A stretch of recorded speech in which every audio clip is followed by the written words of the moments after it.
I think it's cool because dogs can play and have fun. It's wonderful. It's great. The dog gets to come out here and play and run around and get a lot of exercise and get to be a family together. That's the doggy that thinks it's so big even though it's so tiny. She's very passive dog. She loves everybody. People, dogs, cats. She's really funny around our house, but right here she can play. How much do you love her? About as much as my parents. Talk about how much you love Mr. D. I love him! Is he your best buddy? Yep. Like a little brother, huh? I'm glad that everyone's out here. I was hoping to see, I've seen new dogs, which I don't usually see during the week. I guess because people are working. We used to have to drive all the way down to Columbia to go to the dog park, so it's very nice having one closer. We can go a lot more often. Okay, you're mad. Action. We are shooting the first episode of The Trunk, which is a series we're producing straight for the web at this point, but it's in the vein of Twilight Zone, but unlike Twilight Zone, there's a long-running story arc that involves this actual piece of furniture, this actual old trunk that's got some powers to it. With this particular role, Marta Esposito is a very passionate, kind of brazen woman who'll do whatever it takes to get what she wants, and I think that kind of tapping into my Sicilian roots really was a fun way to kind of express kind of a darker side of who I am as a person. And action.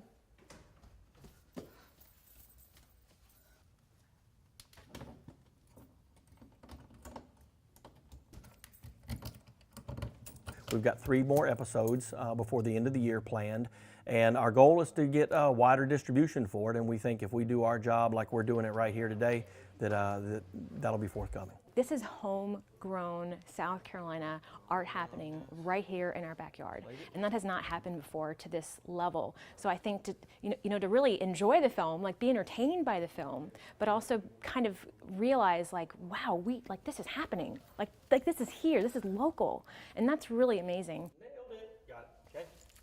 Okay. All right. We're here today doing a project called Imagine If, A World Without Violence, where we get together a group of people within the community to create a variety of art projects.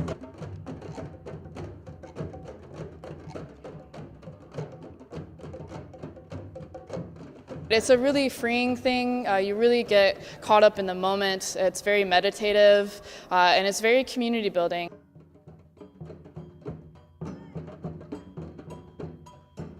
This project, the Imagine If project, was a brainchild that we came up with in my agency last summer. It's just really inspiring to me and really gives me hope that people can come together, that people can imagine a world without violence.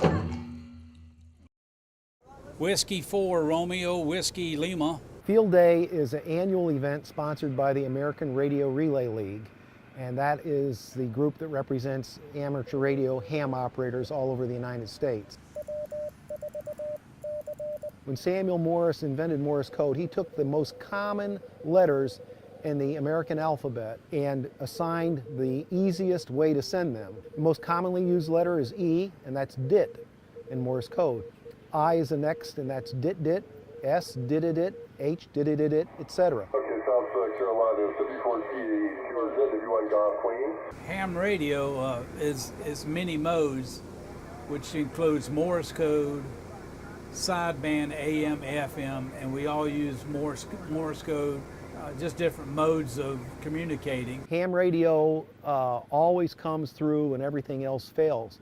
And if you look at the sheer numbers, there's 700,000 ham radio operators in the United States. And most of them have a method of getting on the air with emergency power and temporary antennas. And that's what today is all about, exercising those skills.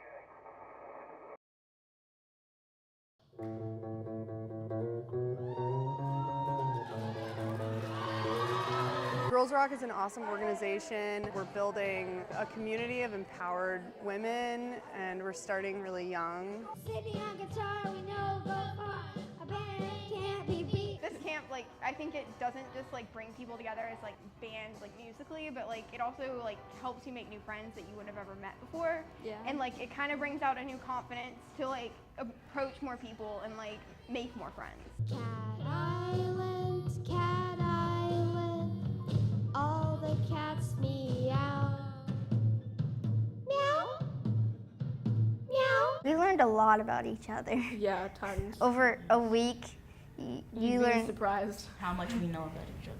Each of us have different things, and each of us have some things in common. Each of us have different personalities, and each of us have different rhythms.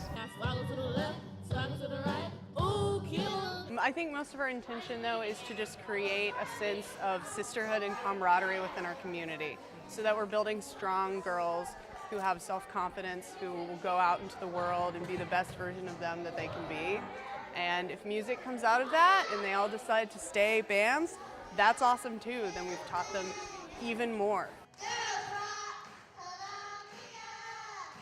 Go Blondes! Go Brunettes! Woo! Walk up on the line, be on the ball. Come on, come on. Go, go, go, go. There you go. It's great doing something for charity and being out here with all these other girls. I think we've got a great team. We're making our passes, we're making our runs, we're getting our scoring, but we're all here for the same cause, which is to bring awareness and raise money for Alzheimer's. This is really a cause that means so much to a lot of the girls on the field and even the coaches.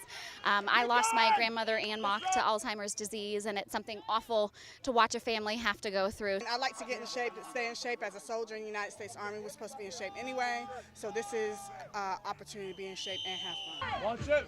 Watch it. Run, run, run. Yeah! Nice!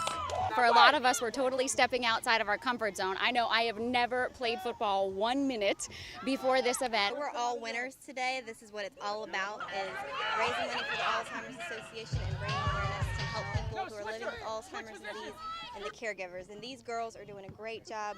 They're all excited. A lot of them are playing for loved ones that they know that are living with Alzheimer's disease or that they have lost with Alzheimer's disease. So it's more than a fun game. It is all about passion for ending Alzheimer's disease.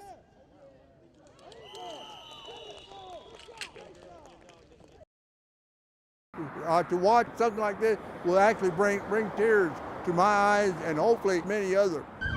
Outstanding, here they come.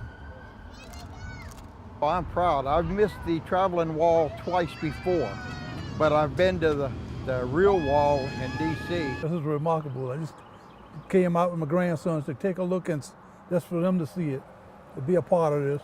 I'm just so proud of Sumter and so proud of the United States and of our men that gave their lives and the men that served. We are extremely proud and honored in Sumter to have the traveling wall here. Personally, as a person who served in the Air Force during the Vietnam era, I did not serve in Vietnam. I knew many, many young men and women who served, and being a Citadel graduate, I had a number of my classmates and friends who are on that wall. So it's a very emotional time for me as well, and there are many, many people in Sumter and South Carolina who have the same feelings.